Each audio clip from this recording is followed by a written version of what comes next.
Pengulangan merupakan keunggulan. Semakin sering Anda mengulang keinginan Anda, baik itu di hadapan orang lain, di hadapan diri sendiri, atau bahkan hanya dalam hati, itu akan menjadikan kompas penunjuk arah yang solid. Saya memiliki sahabat yang menurut saya kisah hidupnya sangat inspiratif.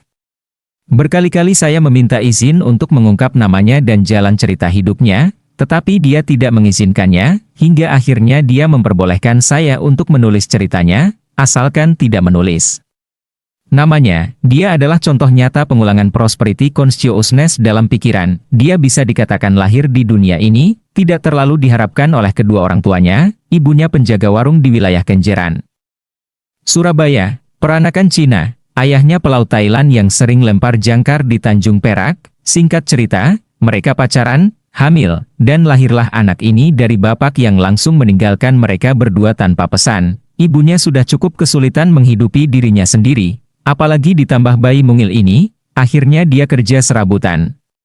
Tapi anaknya ini tumbuh dengan dua hal yang di atas rata-rata orang banyak, yaitu otaknya encer dan tubuhnya atletis. Dia bahkan menguasai ilmu bela diri jalanan karena wajah orientalnya membuat dia sering dibully sehingga ia harus survive dengan caranya. Lalu, ketika memasuki jenjang perguruan tinggi, dia memperoleh beasiswa. Disinilah 20 tahun yang lalu saya bertemu dan berkenalan dengannya.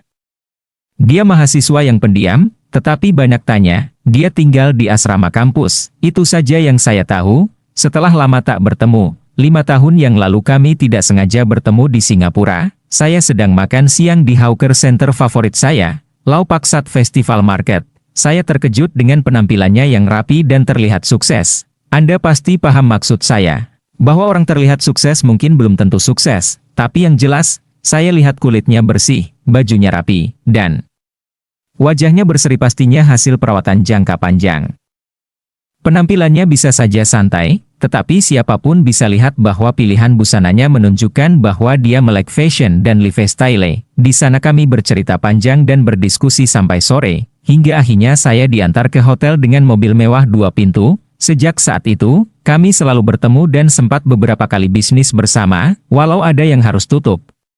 Suatu hari, saya menyempatkan bertanya hal yang pribadi dengan bahasa dan kalimat langsung. "Mas, bagaimana Anda bisa sesukses ini?" Dia meneguk minuman favoritnya, es tebu, lalu menjawab, "Mas, kami orang miskin. Ibu saya bekerja keras untuk menghidupi keluarga. Dia kerja dari pukul 5 pagi hingga pukul 11 malam, setiap hari sewaktu di asrama.